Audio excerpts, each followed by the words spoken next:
Hi again, Gregg the News Tribune, CenturyLink Field in Seattle.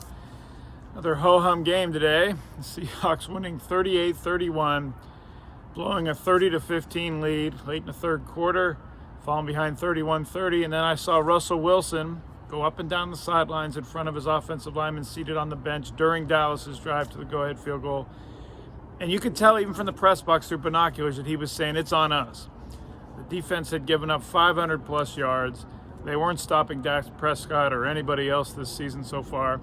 And Wilson went up and down the line and said, it's on us. We got to do this. We're built for this. And let's face it, Russell Wilson right now, let's go beyond the fact he's got 14 touchdown passes, the most in NFL history, through 3 games. He's the first NFL quarterback ever to throw 4+ touchdown passes in each of his first 3 games of the season. He broke Patrick Mahomes' touchdown record for the first 3 games today. Should have had 6, but DK Metcalf showboated and walked into the end zone, allowed a ball to get swatted from his hand before the goal line in the first half. You saw that. Let's go beyond all that and just talk about the fact that Russell Wilson is more mentally prepared and stronger mentally than anybody in the game right now. And that's basically why the Seahawks win these games like they do. He took the Seahawks from 75 yards from their own 25, 3:57 left. And it just seemed predestined that they were going to score not just a field goal for the lead, but a touchdown. Wilson completed a 4th down pass to Gregg after telling the tight end, you're going to make a big play, I'm coming to you.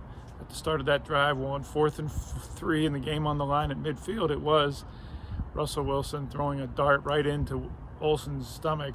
He had no choice but to catch it for the first down, extending the drive.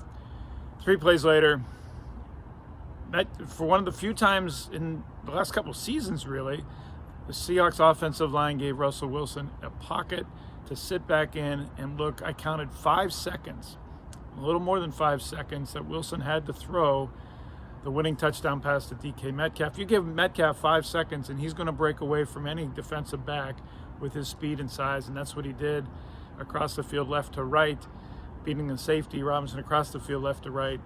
Safety had no chance. Metcalf caught the pass and ran in easily for the touchdown. He did run that time into the end zone for the touchdown. The problem with that, of course, is it left a minute 47 left on the clock for the Cowboys to get the ball back. Man, this Seahawks defense, this is not sustainable, obviously. So far this season, Atlanta's Matt Ryan, 450 yards passing. Cam Newton of the Patriots, 397. Dak Prescott today, 472. I mean, the Seahawks are giving up. This would be record pass defense futility in the CFL or the Arena League, let alone the NFL. They are by far the worst pass defense in the NFL. Once again, pass rush was an issue, especially early in the game. The Seahawks blitzed Jamal Adams 6 times in the games in Dallas's first 13 snaps, and then they backed off the blitz some with their safety, and they didn't blitz him as much. They tried Ugo Amadi on nickel blitzes. They tried Trey Flowers on corner blitzes. They tried Bobby Wagner on linebacker blitzes. And still, Prescott had all day into night. I mean, it was tomorrow he had to throw for most of the game. Then sure enough, after Dallas drives on the final drive all the way down inside the Seahawks 30, a defensive lineman gets a sack. Of all people, Alton Robinson, whom they didn't even dress, left inactive. The rookie 5th-round pick, the first 2 games inactive.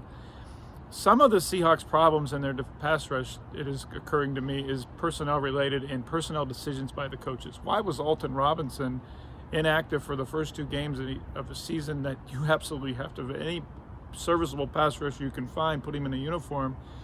Robinson excelled today. The Cowboys' offensive line, I know, had 2 backup tackles and had a backup center after the starting center got hurt early in the game, but they couldn't move Robinson. And his gain of 10 pounds since the draft, coupled with the fact he still has his edge rush speed, makes him a unique challenge at defensive end. He's not just a speed guy, and he's not just a big clogger either. He's kind of a tweener between both at 277 pounds.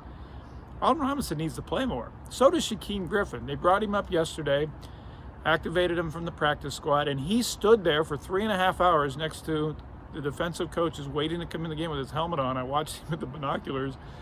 And when you're not getting any edge rushing with any speed at all, why not try? He can't be worse. Well, they bring him in for the final drive. He was a spy for Dak Prescott. It was really interesting to watch how the Seahawks used him more as a linebacker in open space, but more to keep Prescott from running. They devoted Shaquem Griffin just to that, not to pass rush on the final drive. It almost cost them until Robinson's sack caused Dallas to use its last timeout with 16 seconds. And then with 16 seconds, that Benson Mayo looked like he had another defensive lineman sack, would have been the third of the season. But he did not put Prescott to the ground. Prescott, whirling dervish, throws the ball into the end zone. Some guy named Ryan Neal intercepted the pass for the Seattle Seahawks to save the win on the next to last play of the game. Ryan Neal, 3-year practice squad player, played in just 3 games in his Seahawks career, 1 game for Atlanta in 2018. He's been on the practice squad for the most of 3 NFL seasons. Said after the game he's been thinking of quitting. He's telling his girlfriend that he was done with this. Well, he got a call last night. He was going to be activated for the practice squad. The rosters could go expand to 55 because of practice squad ads in this COVID-19 season. And then he finds out this morning he might be playing because Lano Hill woke up suddenly with a back issue. Hill was inactive. Quentin Dunbar was inactive. I have a story in the News Tribune right now about all the injuries and Pete Carroll believing it is COVID-19 related. Ryan Neal steps up, playing because Jamal Adams was injured early in the 4th quarter. Adams has a strained groin. They're going to evaluate him later. Chris Carson also injured. You saw that. They're going to evaluate him later from a knee injury. Wicked play by the tackle for Dallas. They call it a gator roll after you've already tackled the guy and you turn him over and roll him out, his leg over. A really dirty play. Carson will be reevaluated as well. But here's Ryan Neal coming in, not even expecting to play. Hadn't really played for 3 years, and he makes the game-saving interception. Russell Wilson's on pace for 75 touchdown passes. He's going to probably have to throw every one of them at the rate the defense is playing right now. They've got to fix it. Bobby Wagner was very unhappy after the game, very downcast. I asked him what needs to be fixed. He said, we got to make plays. We got to do what we're supposed to do. Bring guys to the ground, sacks, defend passes, don't get beat over the top. It's the biggest thing Pete Carroll stresses, and it's happening game in and game out. Yet they're 3-0 for the first time since 2013.